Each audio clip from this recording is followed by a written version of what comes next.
अस्सलाम वालेकुम, hi guys. आप देख रहे हैं फन ऑफ फूड और आज मैं आपके लिए लेकर आई हूँ बहुत ही स्पेशल, बहुत ही डिफरेंट जिंजर गोश्त की रेसिपी। आपने पहले भी बना के खाया होगा, लेकिन ऐसे मसाले, इस तरह की रेसिपी आपने पहले कभी नहीं ट्राई की होगी। इसे ज़रूर ट्राई करना है आपने। आपको पसंद आ जाए तो लाइक का बटन ज़रूर प्रेस करना है। इससे मुझे पता चलता है कि आपको मेरी रेसिपीज़ कैसी लग रही हैं और आप मुझे कहाँ से वॉच कर रहे हैं, ये ज़रूर मेंशन किया करें। तो बिस्मिल्लाहिर्रहमानिर्रहीम। मेरी रेसिपी में जो आज ख़ास बात है वो ये भी है कि आज मैं इसको दुम के गोश्त में बना रही हूँ। जो गाय की दुम होती है ना, ये वो गोश्त है। तो इसका वज़न तकरीबन 2 किलो होगा गोश्त का। ये मैंने इसमें डाल दिया है, ये देखें। अब इसमें जो मसाले जाएँगे तो 1 से डेढ़ टीस्पून तक आपने इसमें नमक डालना है। नमक हाथ धो धो के ही डालिएगा, नमक इसमें ज़्यादा नहीं डालना आपने। साथ ही इसमें डाली है 1 टीस्पून काली मिर्च, आधा टीस्पून सफ़ेद मिर्च और डेढ़ टेबलस्पून से 2 टेबलस्पून तक आप इसमें डाल सकते हैं अदरक लहसुन का पेस्ट।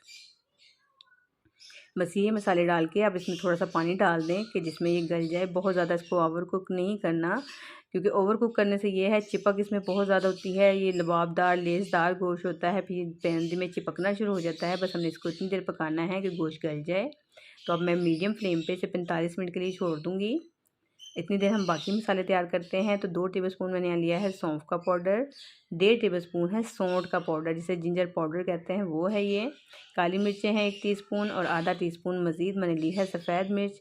तो बस ये इसमें मसाले पाउडर मसाले जाएंगे। आपने अक्सर देखा होगा कि सौंफ और सौंठ जो है हम सिर्फ निहारी में डालते हैं। हमने कभी इसको जिंजर गोश्त में या कढ़ाई वगैरह में नहीं इस्तेमाल किया, लेकिन आज अब दूध के साथ, दही के साथ और यहाँ आपको अंडों की जर्दी नज़र आ रही है, इनके साथ ये मसाले डाल के इस गोश्त को पकाएंगे तो यकीन करें एक नया टेस्ट आपको खाने को भी मिलेगा और जो भी खाएगा उसके मुंह में ये जायका घुल घुल जाएगा।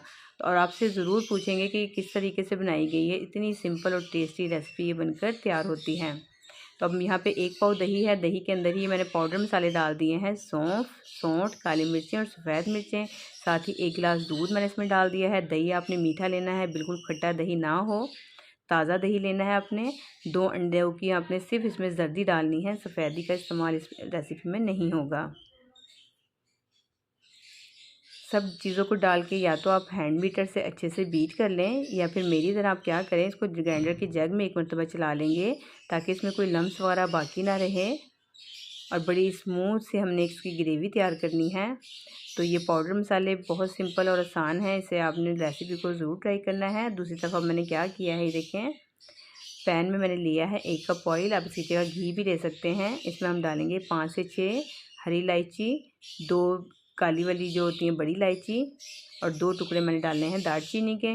अच्छा, यहाँ पे एक चीज़ का ख्याल रखना है कि जब आप ये मिक्सचर डालने लगे तो जो ऑयल का टेम्परेचर है वह कूल डाउन कर लें। यानी कि आप पहले तो ये गर्म मसाले जो गर्म मसाले डाले हैं ये डाल के कड़कड़ा लें और चूल्हे को हल्का करके उसे कूल डाउन करें, क्योंकि एकदम गरम गरम ऑयल में अगर आप डाल देंगे तो घी और जो दही है ये फटने का डर होता है। तो इसकी जो स्मूथ से हमें ग्रेवी चाहिए फिर वो हमें नहीं मिलेगी। और हल्की आंच पे इतनी देर चम्मच को हिलाते रहें कि जब तक इसमें उबाल ना आ जाए। उसके बाद आप इसकी आंच को तेज़ भी कर सकते हैं। अब हम गोश्त को भी चेक कर लेते हैं। दरमियान दरमियान में मैंने इसको चम्मच चलाती रही हूँ, ये देखें। तो इसका जो पानी था वो सारा पानी ड्राई हो गया है। आप इसे प्रेशर कुकर में बना सकते हैं, लेकिन खुले बर्तन में पकाने का ये फ़ायदा है कि आप इसको दरमियान में चेक कर सकते हैं। तो ये देखें गोश्त जो है गल गया है, लेकिन ऐसा नहीं है कि बिल्कुल हड्डियों से छूट गया हो। बस इतना ही हमने इसको गलाना है, क्योंकि बाकी अब हमने इसको ये दूध के मिक्सचर में पकाना है इसको। अभी सारा गोश्त हम इसके अंदर डाल देंगे। पहले भी हमने जो गोश्त को हमने गलाया है तो उसमें काली मिर्च और नमक वगैरह का इस्तेमाल किया है, और जो दूध का मिक्सचर है इसमें भी काली मिर्च और नमक है। इतनी ही इसमें जो फ्लेवर है मिर्चों का काफ़ी होगा। अब हम इसे क्या करेंगे, मिक्स करके अच्छे से इसे 15 मिनट के लिए आप कवर करके छोड़ दें हल्की आंच पे। इससे क्या होगा, गोश्त की जो कसर रह गई है वो मज़ीद गल भी जाएगा और सारे फ्लेवर्स जो हैं वो यकजान हो जाएंगे दूध के साथ पक के, और बहुत ही टेस्टी बनती है। अगर आपके घर में किसी को कमर दर्द का प्रॉब्लम है या किसी को कोई बीमारी से जैसे सर्वाइव करते हैं उसके बाद बहुत कमज़ोरी फ़ील करते हैं, या जो लेडीज़ हैं वो बच्चों की डिलीवरी के बाद बहुत कमज़ोरी फ़ील करती हैं, तो वो दुम के गोश्त का इस्तेमाल लाजमी क्या करें। ये बहुत ही फ़ायदेमंद है हमारी कमर दर्द के लिए स्पेशली। लेकिन आप इस रेसिपी को किसी भी तरह के गोश्त में बना सकते हैं, ये बहुत ही फ्लेवरफुल बन के तैयार होगी। तो यहाँ देखिए इसे 15 मिनट हो गए हैं पकते हुए। अब मैंने ये जिंजर गोश्त है तो इसमें मैंने मज़ीद कटी हुई अदरक डाल दी है। आप इसमें स्लाइस में कटी हुई हरी मिर्ची डाल दें बारीक। जितना आप तीखा या मिर्चें पसंद करते हैं उतनी मिर्चें आप इसमें डाल सकते हैं।